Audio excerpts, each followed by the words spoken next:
বন্ধু বান্ধৱীসকল, মই আকৌ আজি আপোনালোকৰ সময়ত এই ৰাতিখন আহিছোঁ, মানে ইউটিউবৰ সন্মুখত আহিছোঁ কথা অকণমান শ্বেয়াৰ কৰিবলৈ।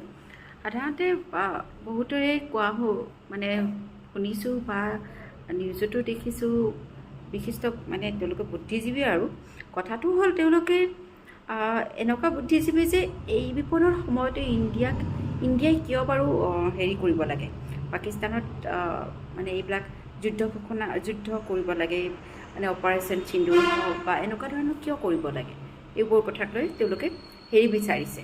আৰু মানে ভাল লগা নাই, তেওঁলোকে লাজ পাইছে। আৰু কথাটো হ'ল, আমাৰ ভাৰতে বাৰু কোনো এখন দেশে বাৰু ইচ্ছাকৃতভাৱে কৰে নেকি? আমাৰ ভাৰতৰ হাতত অপশ্যন নাছিল। তেওঁলোকে সেইখন দেশে বাৰ বাৰ আমাৰ দেশখনক খুটিয়াই থাকে, খুচি থাকে। আৰু কিমান সহ্য কৰিব? প্ৰত্যেকবাৰে আমাৰ দেশখন শান্তিৰে কাম কৰিবলৈ বিচাৰে, কিন্তু তেওঁলোকে নেৰে যিকোনো উপায় তেওঁলোকে ভাৰতক অশান্তি দিবলৈ, ভাৰতৰ নিৰীহ মানুহখিনিক মাৰিবলৈ চেষ্টা কৰি থাকে। আৰু যিটো অপাৰেশ্যন সিন্দুৰ কৰিলে সেই সন্ত্ৰাসবাদী এৰিয়াবোৰতে মাৰিলে, কিন্তু আমাৰ ভাৰতে কেতিয়াও নিৰীহ মানুহখিনিক মাৰা নাই।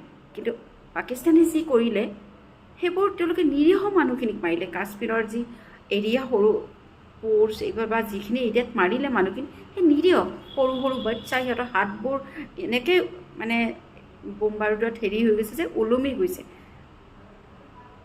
সিহঁত মৰি গ'ল, বহুতৰ মৃত্যু হৈছে।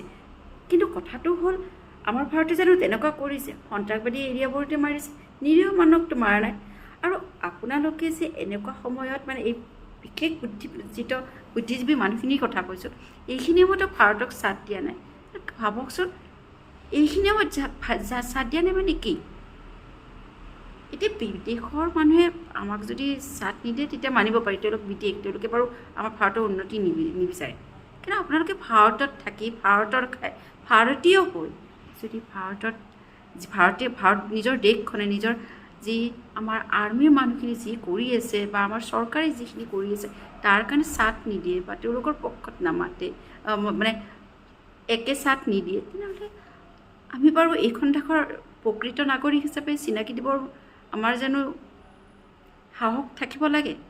ক'ব নোৱাৰোঁ কোনখন মুখেৰে কয় আপোনালোকে যে আপোনালোকে প্ৰকৃত ভাৰতীয়।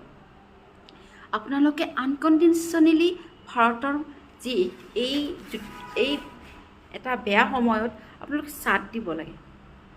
আমাৰ হাতত অপশ্যন নাছিল, সেইকাৰণে আমাৰ ভাৰতখনে এতিয়া এনেকুৱা কৰিছে, উপায় নাই। কিন্তু আপোনালোকৰ কি আচৰিত, মানে সঁচাই দুখ লগা পৰিস্থিতি। ভাৰতৰ